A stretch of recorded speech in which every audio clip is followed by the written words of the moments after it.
Half a day. Buenas. Good evening. Welcome back to this special seminar presented by the Guam Seventh-day Adventist Clinic on the topic of inflammation. I'm so thrilled to see each of you here this evening. It's really an honor and a privilege for us to host this public event to share the good news that our chronic diseases do not need to be chronic, that we can reverse them and prevent them. And I'm thankful for Dr. Ramirez coming and joining us here. I want to also thank each of you for taking time from your busy schedules for joining us here this evening. And I also want to especially acknowledge Senator Tello Taitigwe. I understand you're here. Please stand so we can acknowledge you. Thank you so much for joining us this evening, Senator. I want to take a minute to review last night's topic. I see many faces that I saw from last night. Dr. Ramirez spoke on the topic of inflammation. And what did he liken inflammation to? What was the descriptor that he used? Help me. Like a fire that was burning. And he described the different aspects of inflammation as being pieces of wood. And what were some of the examples of inflammation, of things that cause inflammation in our bodies? The pieces of wood that we throw on the fire. What are some of those examples? Alcohol, tobacco, what else? Stress, yes, what else? Spices, that's right, spices that burn, exactly. Okay, any other pieces of wood that we throw on the fire? Lack of exercise. And I was shocked that the fact of the barbecue, I think it was 2 pounds of meat, is equivalent to 600 cigarettes, the amount of toxins and carcinogenic effect in our body. So I can say that I learned a lot last night, and I'm thrilled to find out more this evening. As I mentioned briefly, I grew up on a farm in Western Canada. And I would never, ever have imagined that I would have the privilege of being a physician here in the beautiful island of Paradise. And it's really been an honor and privilege for my family and I to be here for the last 2 years. And as I've spoken with so many individuals in my clinic in the last couple of years' time, I repeatedly remind them of the importance that we pay the farmers and not the pharmaceutical companies. We need to focus on prevention and cure from what we eat and what we put into our bodies. As it is said, the most important decision, in some sense, we each make every day is what we decide to put past our front teeth. Whether that be a liquid, a harmful substance like tobacco or vaping, or food of some sort. So we have choices to make. We have choices that can harm us. We have choices that can allow us to thrive. And this evening, Dr. Ramirez, I'd like to invite you to come out. Dr. Ramirez, as I mentioned last night, is an international speaker, has traveled and worked in many different countries around the world, and as a medical doctor and a research scientist, published author, and has been featured, his work has been featured on a number of international and national television programs. He's worked with Dr. Neil Nedley's Depression Recovery Program out of California for a number of years, and has co-authored a textbook, the third textbook of lifestyle medicine, and a book also called Rethink Food, together with physicians, scientists Neil Barnhard, Michael Greger, Hans Deal, Joe Fernham. And for those of you who know those names in the field of lifestyle medicine, those are the pillars of lifestyle medicine today. These names are the who's who of lifestyle medicine. So we have a who's who of lifestyle medicine here this evening, and I'm so thankful for the opportunity that you're here to present. This evening, I understand the topic is going to be on something that's very near and dear to our heart disease, and the things that we can actively take to prevent and reverse heart disease. I'd also like to invite out Lisa, as we have just a little token of appreciation for you this evening, to welcome you. Dr. Ramirez,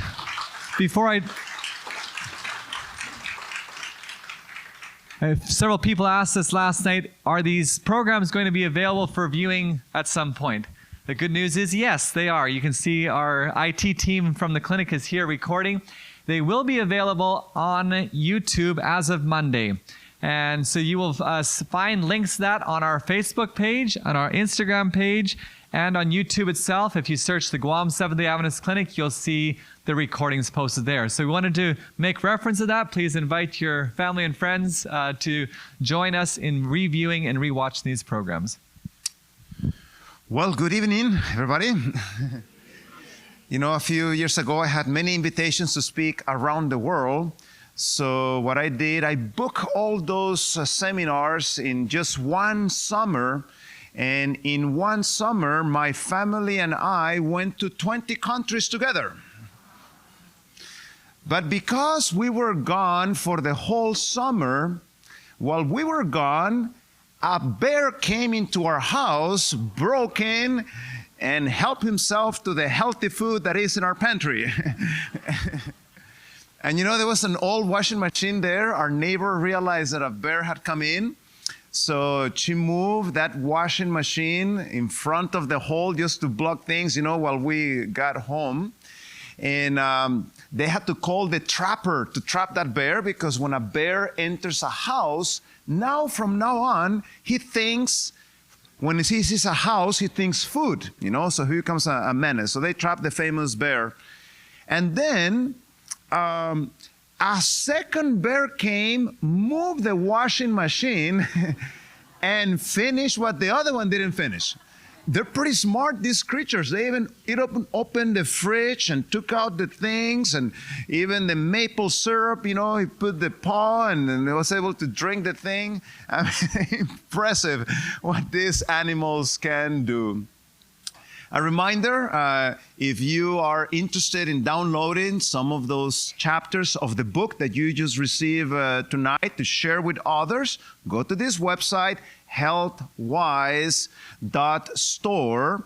And then once you get to that website, select there where it says free downloads, and then you can download multiple chapters of the book for free. Feel free to share them with other people. The chapters are available in multiple languages. And also in that website, healthwise.store, if you're interested to teach the principles that are in that book, you know, as the PowerPoints, the set of 22 PowerPoints are available there for you to use and so forth. Also, at the beginning, I'm going to be citing some of my research. You find my research by Googling Francisco Ramirez ResearchGate. That'll take you to that ResearchGate page. It's an artificial intelligence algorithm, goes and finds all the research I do. Because it's an artificial intelligence algorithm, sometimes it misclassifies things. It says that it's a full article, but it's just a small poster and so forth, so just watch out for that. There's also my Twitter account, EddieRDMD, as well as my YouTube page with videos from multiple languages, dreddieramirez.com. And if you want to come and travel with me around the world, there is that Dr. Eddie Ramirez Instagram page. Some of the things I put on my Instagram page, this one, how when you have inflammation, remember yesterday? It decreases the amount of dopamine. In other words, it decreases your ability to experience pleasure. So sometimes we take shortcuts to have pleasure by eating, you know, these comfort foods, but in the long term, we're actually going to lose our ability to experience pleasure if we keep on eating those foods. So by decreasing inflammation, you are experiencing much more pleasure.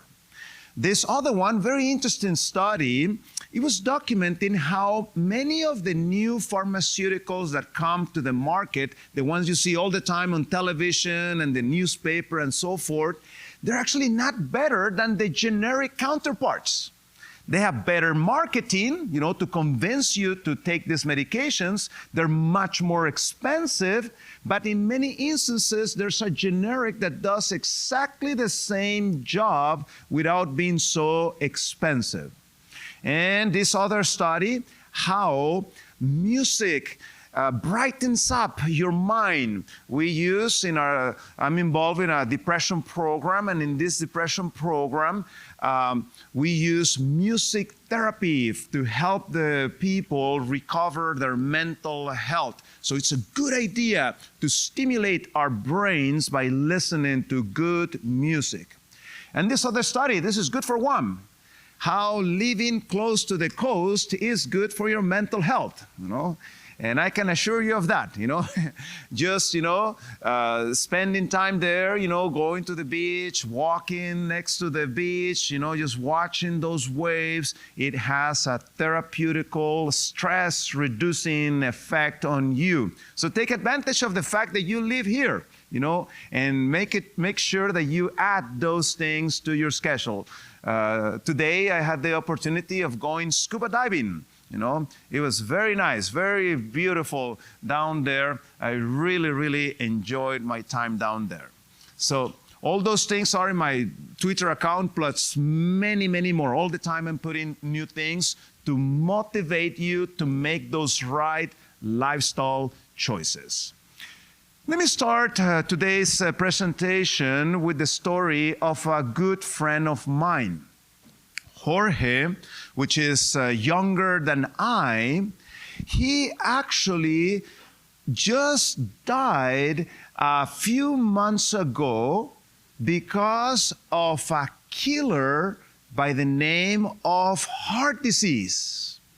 And heart disease is a very, very dangerous condition. And the reason why we're going to talk about that today is because if you see in the list of things that affect the population of Guam, it happens to be number one. And that's why we need to be aware of heart disease, where it's coming from, and what can we do to stop it. And we need to realize that the choices we make have consequences. This works in all the aspects of our lives. If you have a business and you make good decision, that business is going to progress. If you have a business and you make poor decisions, that business is going to go downhill. If you are studying and you make the wise choices of studying and making those sacrifices, you're going to get good scores in school and very soon you will graduate. The same way happens in a negative way. If instead of studying, you're, going to parties and you're not doing what you're not supposed to do, your grades are going to suffer. In the same way, our health is also impacted by the decisions that we take, be it good or bad. And look at worldwide, where do we find heart disease? How common this problem is? Is something very rare? No. In fact, this is so common that most probably most of you know somebody that either has it or has perished as a result of this condition. And here is in the US, you can see that heart disease is there way in the number one. Now, this interesting study was trying to trace what was the trigger, what was the cause of that different conditions. Notice how tobacco has a big influence on that, and we talked about that yesterday, remember? Because tobacco is what? We said starts with an I? Inflammatory, therefore, triggers some of these conditions. Notice how even an important factor happens to be low exercise and a poor diet. Those two factors account for a big chunk of heart disease cases.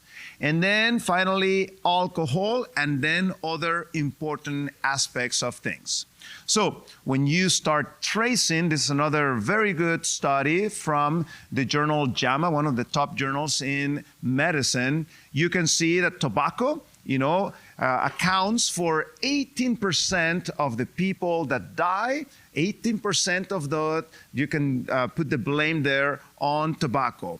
But look at diet and physical activity, has a big chunk there, alcohol and other minor factors. So this is the problem. The problem is that heart disease is not something that happened yesterday. It started to affect very young people. For example, this is a study from Journal Circulation, one of the top journals in the field of cardiology. And this is a study in which they put this probe in the arteries of the heart. And they were trying to measure how much heart disease, how much clogging of that artery was happening. Now, first case there in the article is somebody by the age of 19. Is 19 like really, really old? How is it? No, it's actually the very beginning, isn't it, of their lives. Notice how this person, 19 years old, already has heart disease. And this is the sad reality of the world that we live in.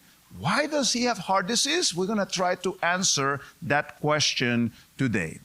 Now, this other lady is 33 years old. Is that like really, really old? No, isn't it? Still quite young. And please notice that the artery of her heart, she already has a 50% blockage in her artery. Now, this is the sad part.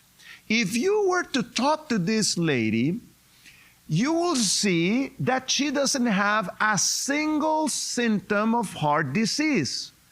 Her chest doesn't hurt. When she goes up, a flight of stairs, she doesn't feel that she needs, more oxygen and so forth. She doesn't get this pain that runs to her arm or runs up her neck. She doesn't have any of those symptoms. And this is why this is such a problematic disease, because you can have advanced heart disease and not realize it. And that's why I am so glad that you guys are here, because we're going to learn where this is coming from, and I'm going to be sharing with you some good news on some research that is showing that in some cases we can actually reverse some of these heart disease. So hang in there. So the young person, that had the heart disease, you could say, oh, it was a small thing. Big deal. It is big deal. Because if you study the physics of how liquids flow on tubes, when you block by 10% that tube, it does not decrease by 10%, by rather it's a radius by 2, so it's actually an exponential blockage. So even though it's small, it is causing big complications. Notice this other very interesting study. They were analyzing autopsies of the young people that gave their lives during, some of the conflicts and so forth. And this is 111 people, ages 20 to 32. Very old? How are they? They're still quite young. And notice what they found. Coronary atherosclerosis, blockage of the arteries, was present in 78% of them. In fact, 21% of them had 50% blockage in some of those arteries. 9% of them had 75% blockage. I mean, this is something very worrisome. And it has to do with the behaviors that we have today. Notice this journal article that was documenting that almost all persons by the age of 10 in America, not in the whole world, already have the beginning stages of atherosclerosis. And a lot of this has to do with, guess what? Inflammation. Inflammation stimulates the buildup of those atherosclerotic plaques. And in this journal article, Atherosclerosis in Youth, it was documenting how, sadly, we're starting to see this problem in younger and younger generations. Now let's play a little bit the doctor here. This is a mummy from Egypt. And let's play a little bit of doctor. Let's make some diagnosis. What do we find? What diseases these people in Egypt have? What about this one? What problem does he have? He has a problem, isn't it, with his weight. That's right. What about this one? Cavities. They used to use this drink made out of dates, very concentrated sugar, kind of equivalent to a soda, you know, and it was damaging some of their teeth. What about this one? One of the most common causes of surgery in Guam, gallbladder stones that were present in some of these mummies. And this one, cancer. And not only that, notice this one, this lady is pulling a plaque of atherosclerosis from the arteries of these mummies. Now, who was the one that ended up being mummified? Was it the common person? No, it was the elite of back then, isn't it? Leadership, big merchants, pharaohs, and so forth. So, unfortunately, today, many of us are living like kings and queens, you know, and we're getting ourselves in trouble because of that. I mean, I remember in my birthday, there was always cake. For some people, it's everyday birthday, you know. Every day there's cake, you know. Those excess are not good for us. So let me explain to you quickly this through a video. So you have the arteries that start to get clogged in through different processes, including inflammation. When that blockage occurs, depending where it occurs, is the name that we call it. If it happens to occur in our heart, that's what we call heart attack. Now, if that blockage happened to occur at the level of the brain, that is a stroke. Now, we could do many things. This is one of the things we could do. You can open the chest, you can expose the heart, find a place where the artery of the heart is, and look at the garbage that is coming out of these arteries. That is that atherosclerosis that we are talking about. So, the issue is that this is a huge problem here in Guam. Notice in this article, what does it say? That in Guam, you guys actually have a higher rate of atherosclerosis, strokes, and heart attacks than the rest of America. Already in America, it's actually quite high compared to worldwide, and you guys have it even higher than that. So do you think it's important that we talk about that tonight? It is extremely important so we avoid being a statistic again. Look at this. One person dies every 36 seconds in the United States from cardiovascular disease.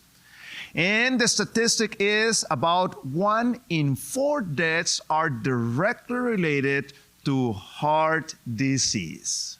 So, look at this one also. Last year, heart disease accounted to about 29% of all the deaths in Guam. And this was during the time of COVID. So, you know, COVID had some mortality there, and then heart disease was actually quite important.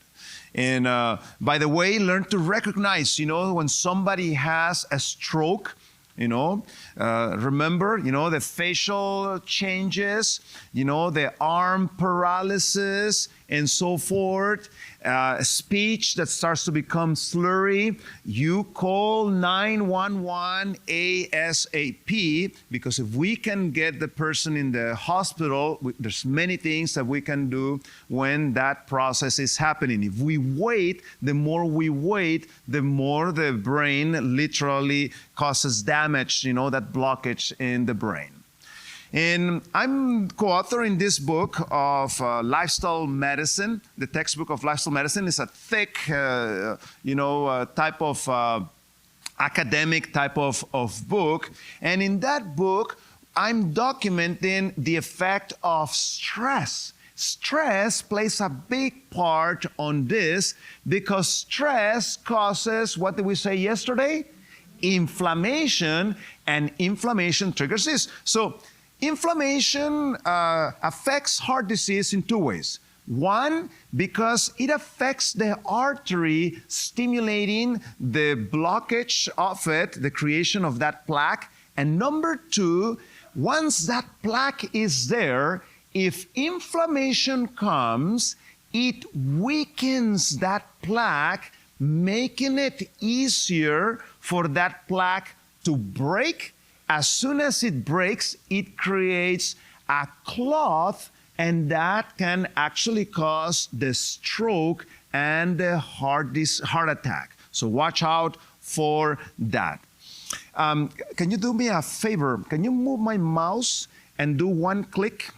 Move my mouse. Now keep going. More. And just click. No, to the right, to the right. No, don't close the window. Just keep going to the right and just do me a click. There. Perfect. So most of you received this book. A lot of the things I'm talking about tonight, you're going to find that. So that's going to be your handout for tonight. And let me share with you a clinical case. This is a clinical case, one of our patients.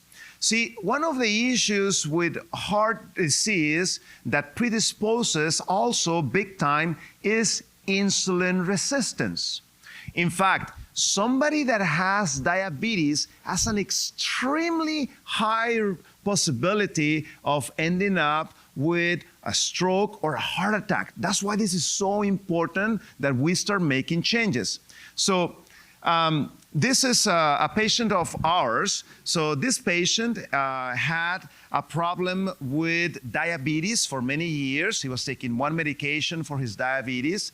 This patient had a big problem with his blood pressure. Even though he was taking 2 medications for blood pressure, still his blood pressure was not good. Look at those numbers, 150/78. Plus, he had a big problem with his weight, weighing 381 pounds. And see, this is what I've done for 28 years of my life. In a matter of 18 days, this patient was able to lose 16 pounds, and we had to stop his blood pressure medication because his blood pressure came down to normal levels, 116/72. Not only that, his fasting glucose came down to very acceptable levels. We had to stop his metformin. Now, the patient didn't say, "Woo, I got well, I'm going to go back to my old lifestyle." No, he learned his lesson very well. And from now on, he continued making those positive changes at home, living that anti-inflammatory lifestyle, what we were talking about yesterday. And notice what happened in a matter of 6 months. He already has lost 83 pounds. Still, as he goes to a physician for control, he is of no need to be put on any type of medication. Everything is normal. And then you can see here, in a matter of 11 months, when we do complete blood analysis, his blood pressure, number one, is perfect, even though he's not taking any medication for blood pressure. His cholesterol is perfect. That's how I want to see your cholesterol. Your goal should be 150 or less. That is what studies show that doesn't stimulate the creation of the plaque. And the LDL, the bad cholesterol, that's how I want to see it. 61. Your LDL, your goal should be 75 and under. That should be the goal for LDL cholesterol. But the most surprising number here is what is called the hemoglobin A1C of 5.5 on somebody that is diabetic, quote, quote, that does not take any medication. It means he is no longer diabetic. His diabetes reversed. And that's why I love lifestyle medicine, because patients get well. And you can see here, can you do the same thing?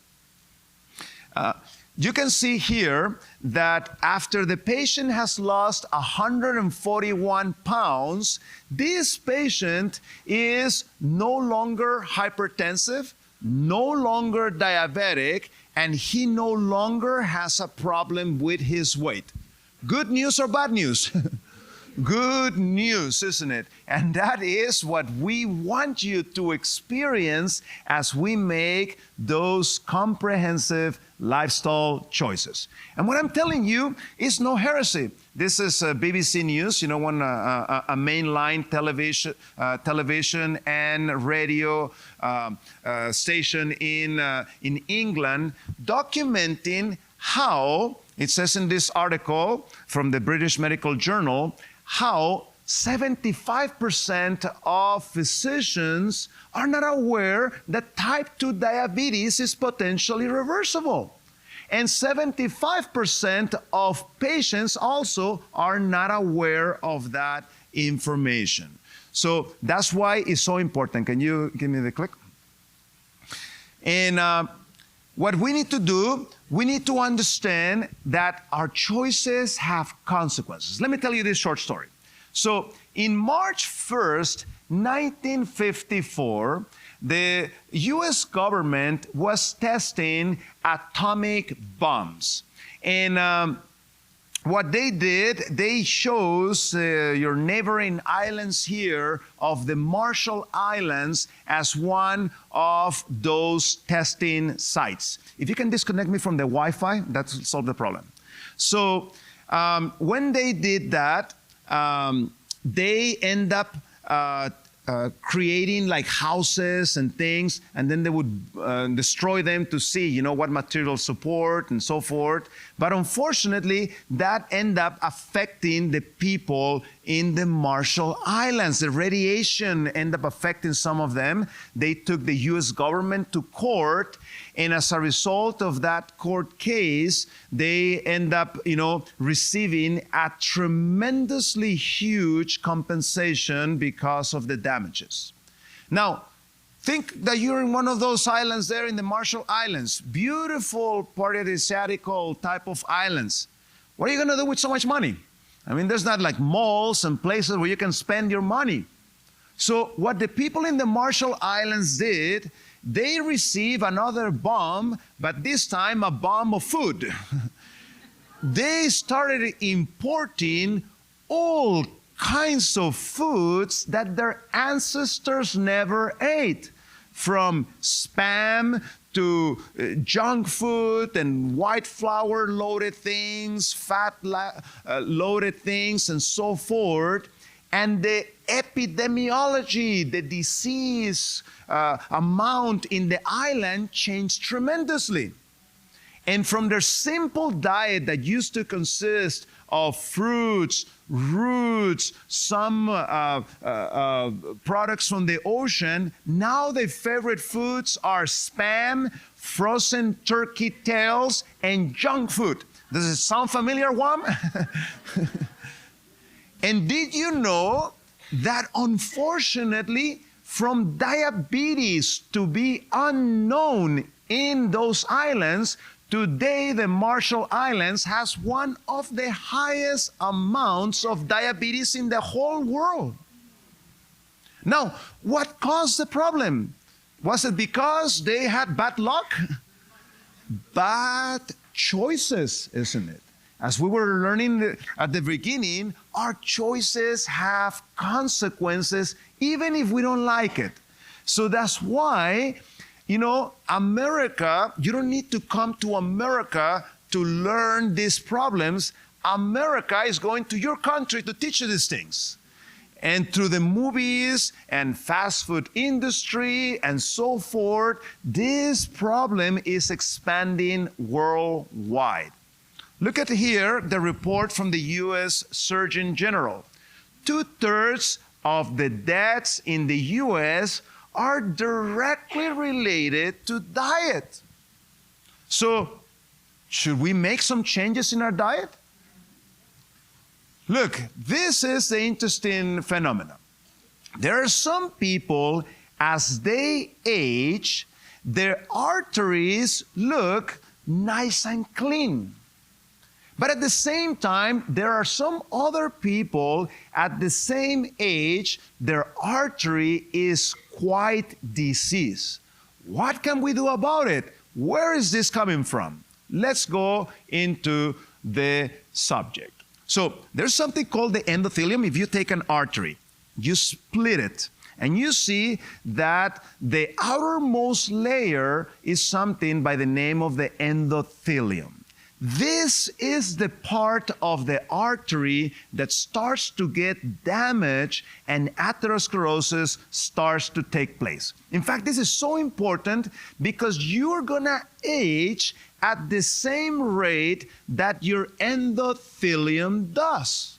Because this is the way that it works. Every organ in our body is dependent on good supply of blood.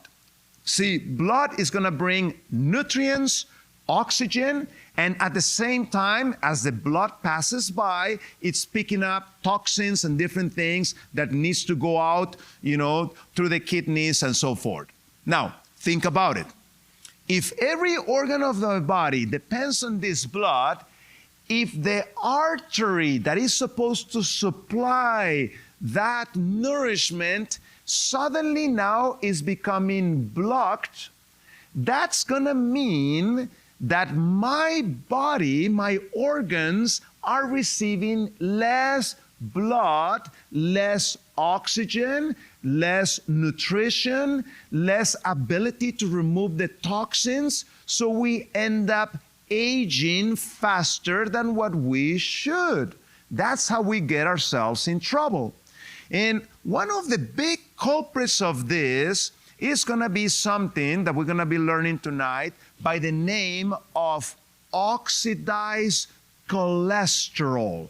That is something that really damages your arteries tremendously. Is as here in Guam. Sometimes when you're driving there in Guam, there is a police there on the side of the road, keeping an eye. Have you seen those? And he's just looking there. If you're going too fast, boom, he's going to go and stop you and give you a ticket. Yes or no? In the same way, it happens to occur in your blood vessels. In your blood vessels, around them, there are stationed some cells of the immune system that work as policemen. They're just keeping an eye, making sure that everything is fine. But anytime you eat oxidized cholesterol, what your body does, the immune system goes and eats that oxidized cholesterol. And this stuff is so toxic, the body cannot get rid of it, so the cell dies with that oxidized cholesterol and creates a process of inflammation, and then atherosclerosis takes place. So that means, that if you eat oxidized cholesterol once a year, it's not that big of a deal. But you keep eating oxidized cholesterol every single day, what's going to happen? The amount is going to be so much, inflammation is going to be so much, that then atherosclerosis will keep on growing and affecting tremendously your arteries.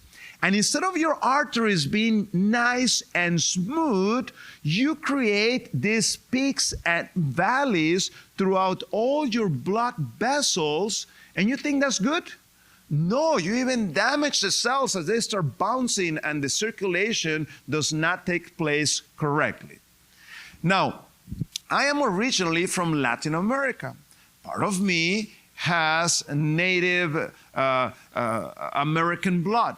And you know, there is this artist that painted the life of these Native Americans.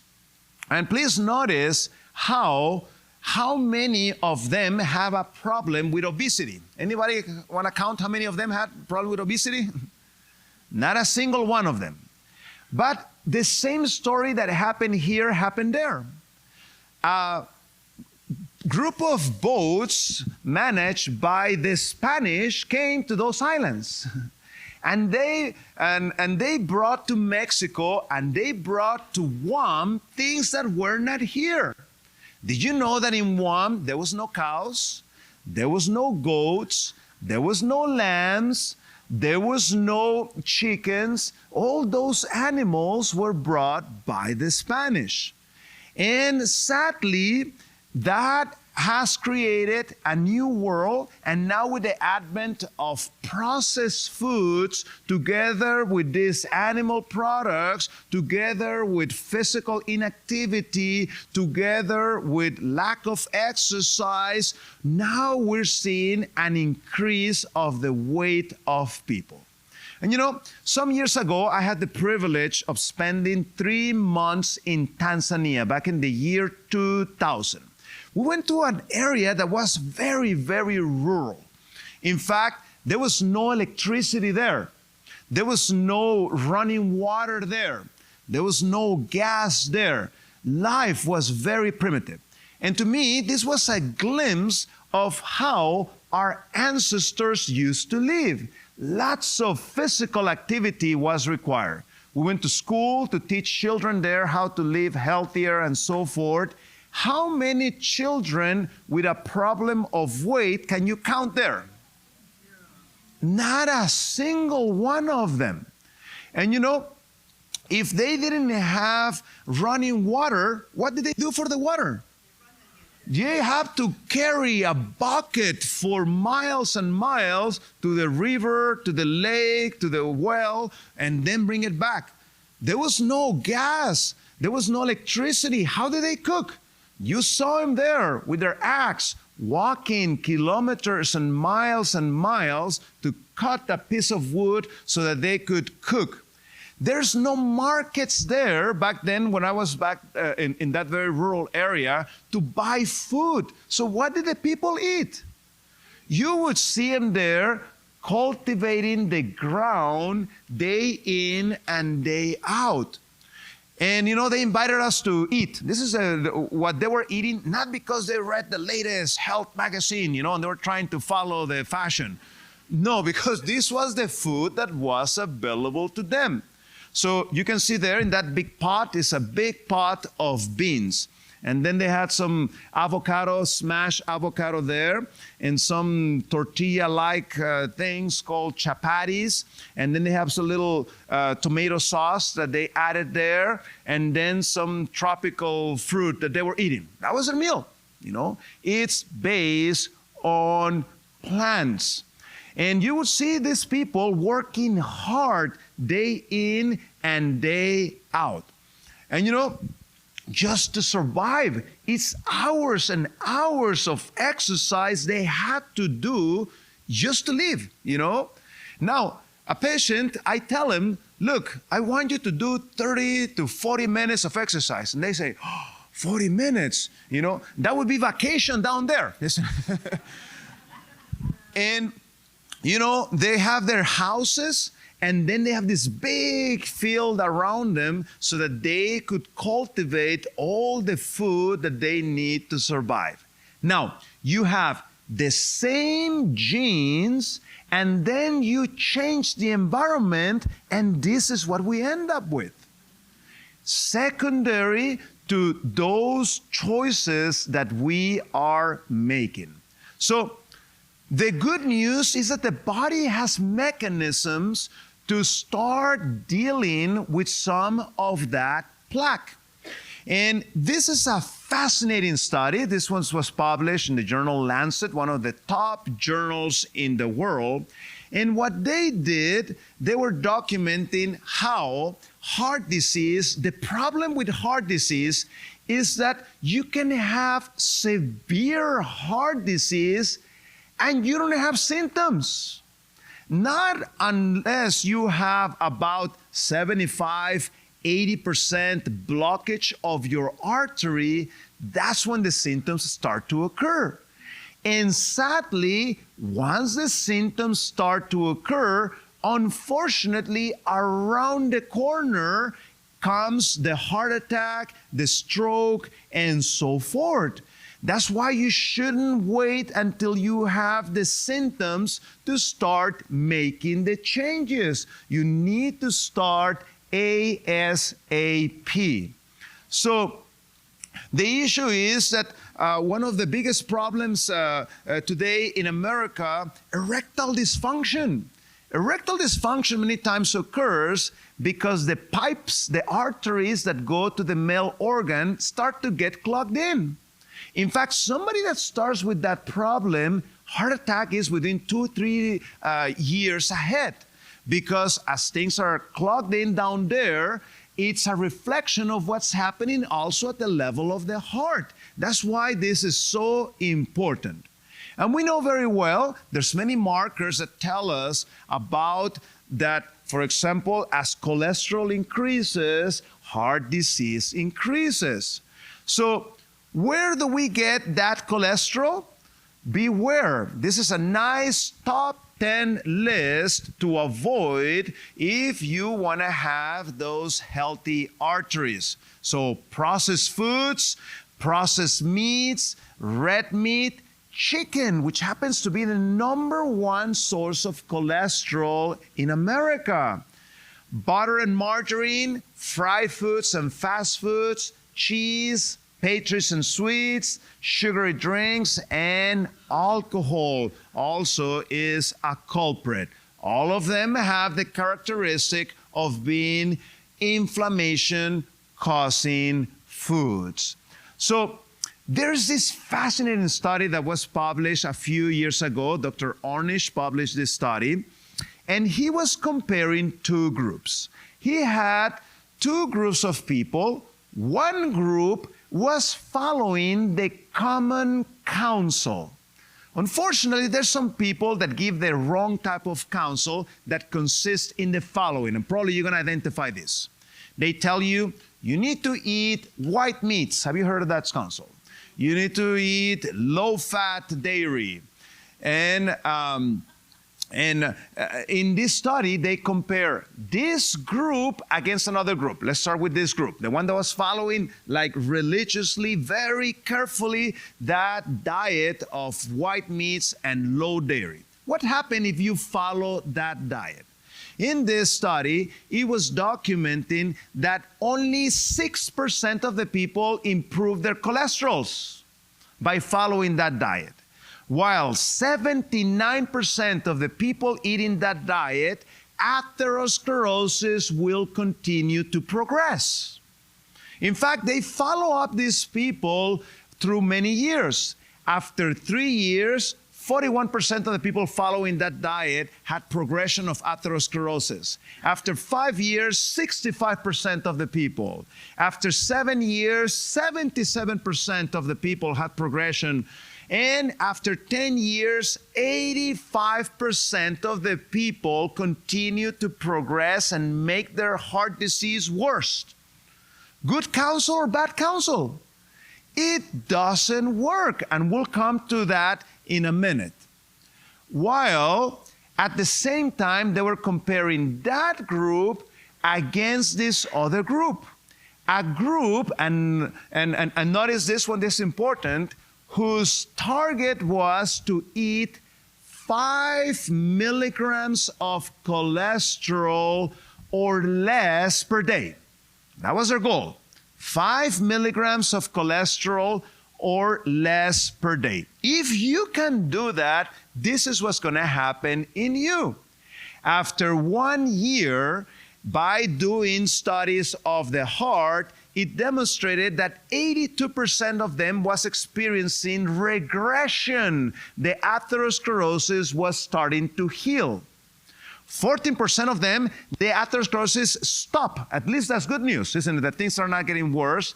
And only 4% continue with progression. And that had to do with relational, emotional issues that the person was facing at a time that was stimulating, the atherosclerosis to take place. So, how many milligrams of cholesterol is the goal? 5 or less. So in this study, it was demonstrating that the cholesterol started to become better, that the LDL started to become better, healing those arteries. So let's go and put numbers on foods so we know what we should be eating to help heal our arteries. So, general rule, fruits, vegetables, grains, nuts, they don't have cholesterol. So, should I eat those foods, yes or no? Yes, I need to base my diet heavily on these foods. As we were talking about yesterday, remember? The farmer's market, isn't it? When we were talking about that yesterday. So let's start with some animal products. Non-fat milk, 1 cup, 4 milligrams of cholesterol. While 2% fat milk, 18. Is that more than 5 or less than 5? More than 5. Whole milk, 33 milligrams of cholesterol. And then you have mayonnaise, 8 milligrams of cholesterol. Ice cream, 29 milligrams of cholesterol. Butter, 31 milligrams of cholesterol. 1 egg, 213 milligrams of cholesterol. You're eating your cholesterol for the whole month in just one sitting. And then tuna, 26, clams, 57, crabs, 64. And this is the myth of the myths. By some reason, people think that chicken grows on trees. All the time I get patients that come and tell me, "Doctor, I am eating so much chicken to lower my cholesterol that I think I'm going to start growing feathers on me." I don't understand why my cholesterol doesn't come down. It's not going to come down. Look at how much cholesterol does it have, chicken without skin, 73 milligrams. Compare that to pork, 76. Is there much difference? No. Compare that to beef, 80 milligrams. In fact, chicken with the skin is actually higher than those foods, 82 milligrams. You're eating tremendous amounts of cholesterol that are going to stimulate the progression of the heart disease. Oysters, 84. Sardines, 120. Shrimp, 165. And the internal organs are loaded with cholesterol. Beef, 329. Beef liver, 410. Caviar, 500. And the food with the highest amount of cholesterol is the beef brains, 1,697 milligrams. In Mexico, they eat the beef taco, the beef brain taco. I tell my friends, don't eat this food. You're going to acquire the intelligence of the cow by eating that food. So even at the level of the American Heart Association, they just came out with this fantastic guideline. Notice how on the ball it is. It says, eat your food. Notice there's not a cow or a pig or a goat there, isn't it? Rather, it is these vegetables. Keep your weight under control. Do your exercise. Stop smoking. Keep that blood pressure under control. When you have high blood pressure, you stimulate atherosclerosis. And keep that LDL nice and low.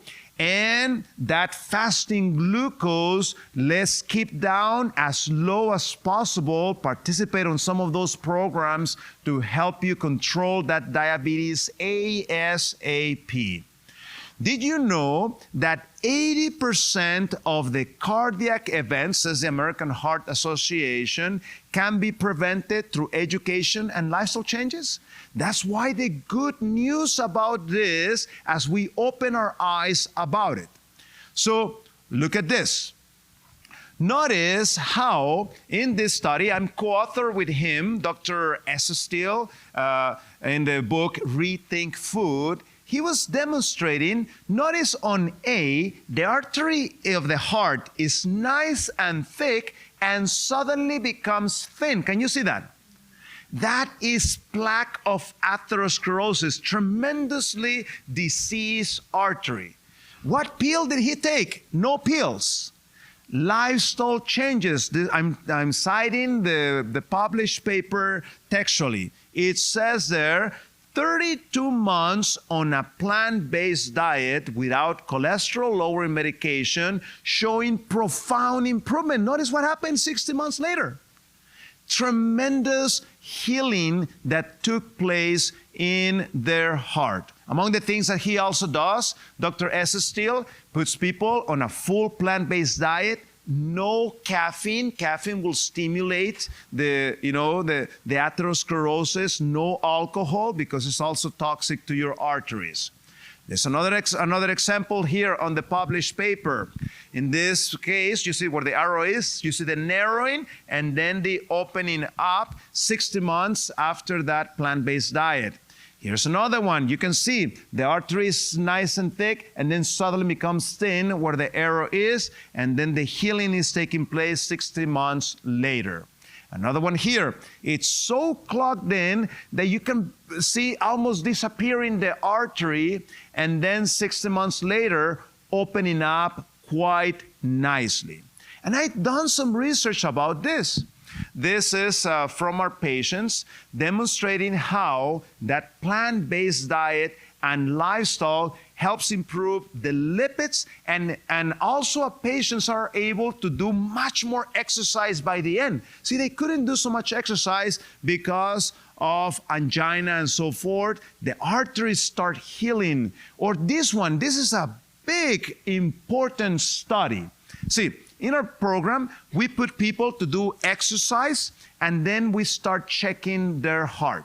Many times when the heart is resting and you do an EKG, everything seems okay.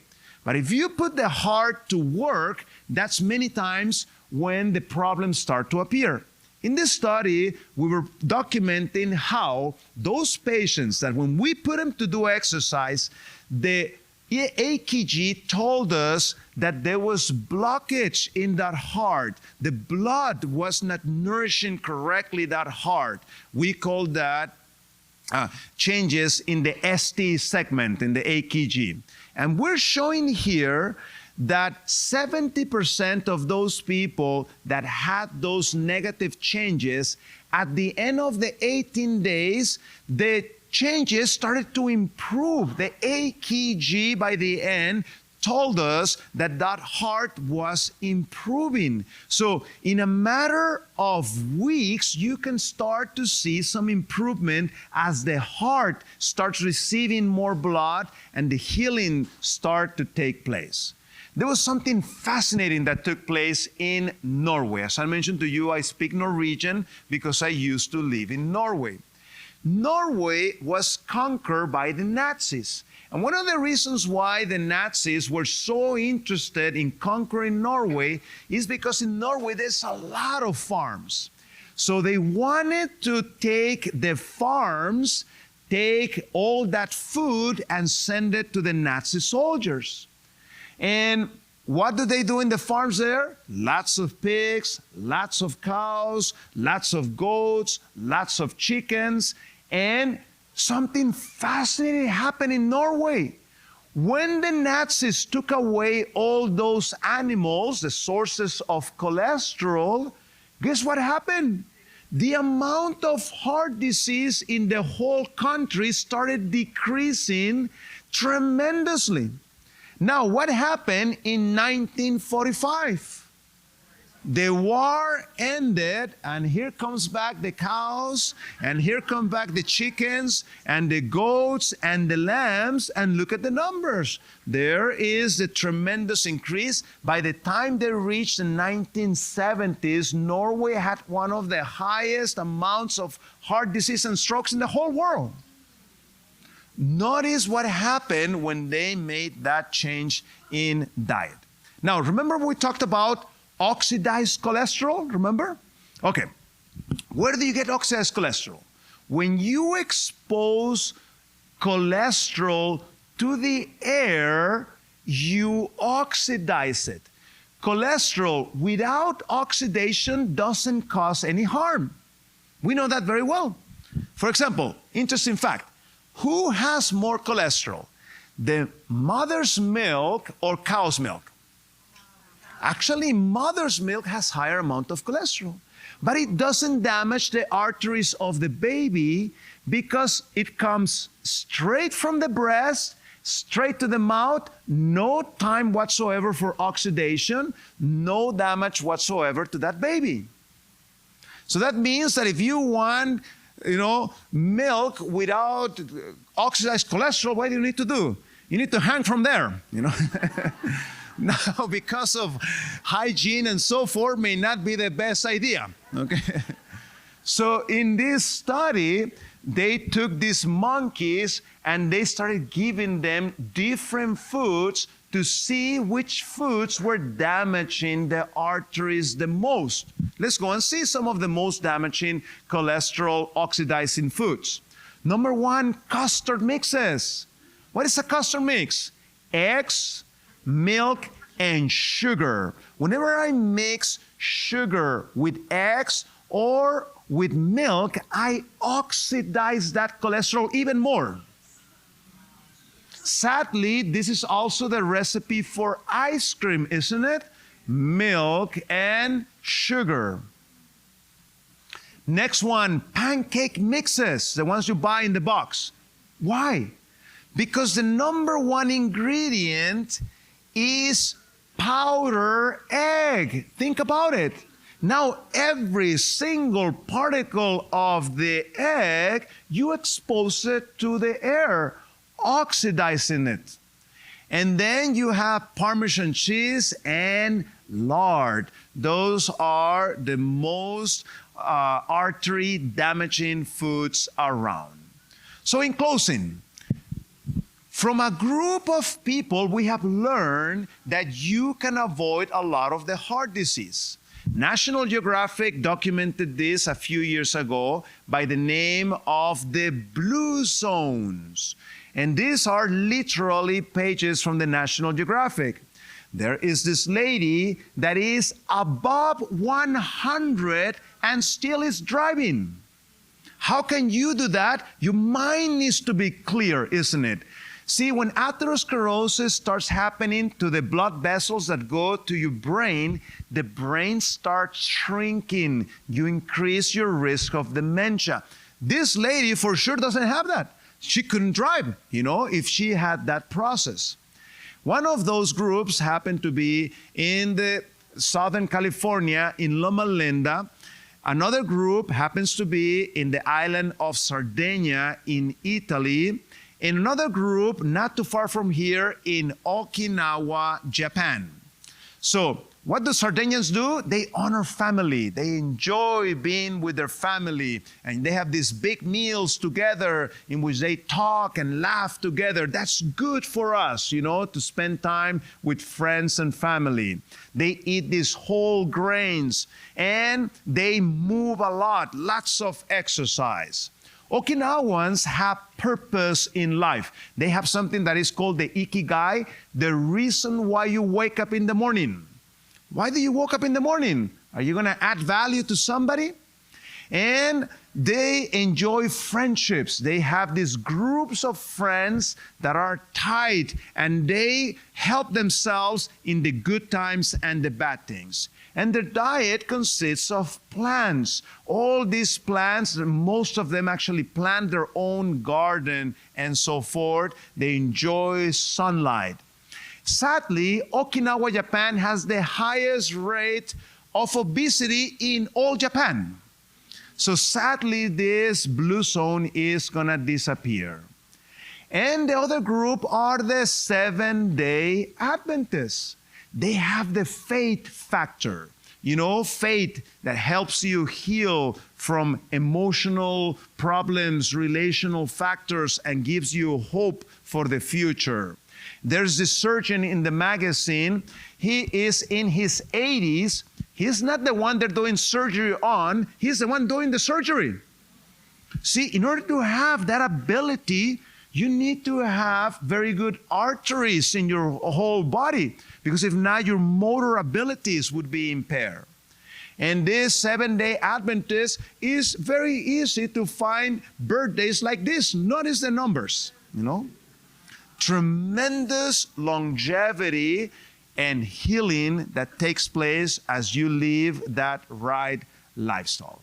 So, here's a nice summary of that. This is from the magazine National Geographic, in which you can see all those common factors of no smoking, exercise, plant-based diets, and so forth.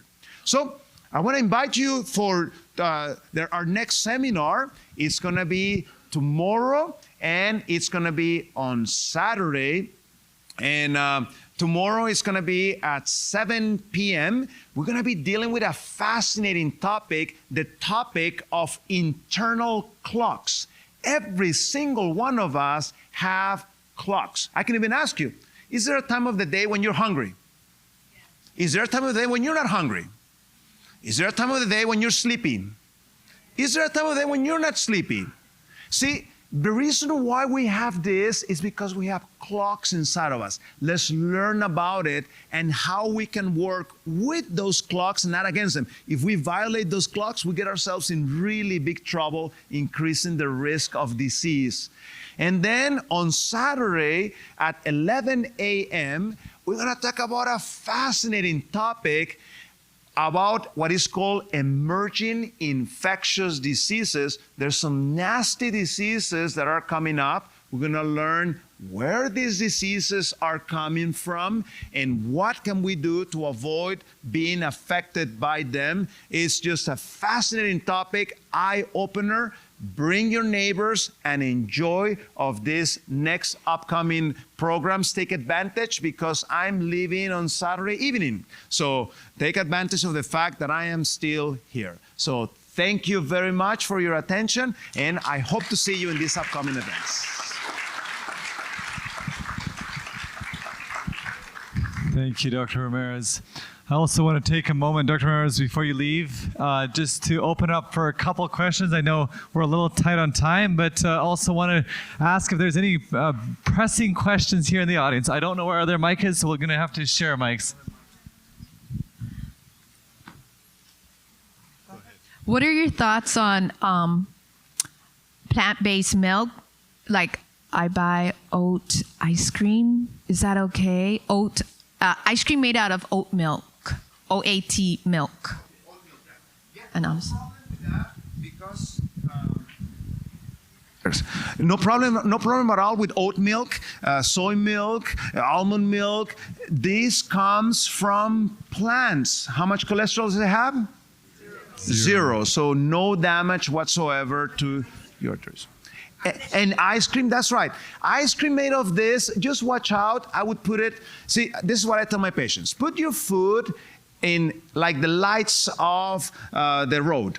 There's green foods, those you can eat, you know, all the time, no problem. Yellow foods, once in a while, you know, it's okay. And red light foods. So I would put that on a yellow light, you know. Sometimes it has a little bit too much sugar and so forth. Once in a while, I wouldn't worry about it, you know. But you cannot be keeping on running on yellow lights. You're going to get a ticket sooner or later, okay? So stick to the green lights, okay?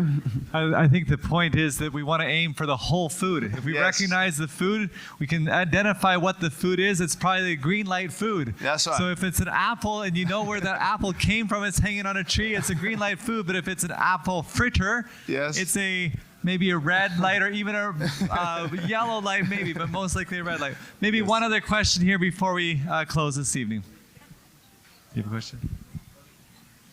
Here. Yes. Oh, sorry.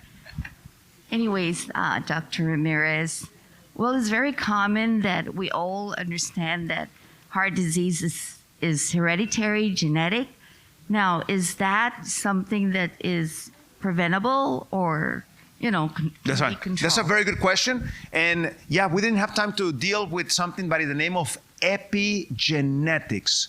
We're learning that yes, there's some inheritance factor to heart disease, but our habits either activate that gene that is going to give us the heart disease, or our habits can literally help shut down that gene.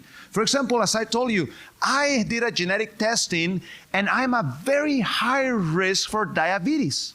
Yet, check my blood. Everything completely normal, because even though I may carry that gene through epigenetics, that gene is being shut down by the lifestyle. So yes, my grandfather died of heart disease and so forth. My cholesterols are totally normal. So there's hope. Even though your family may have come, with certain diseases, by living that healthy lifestyle, we're able to shut down many of those disease genes.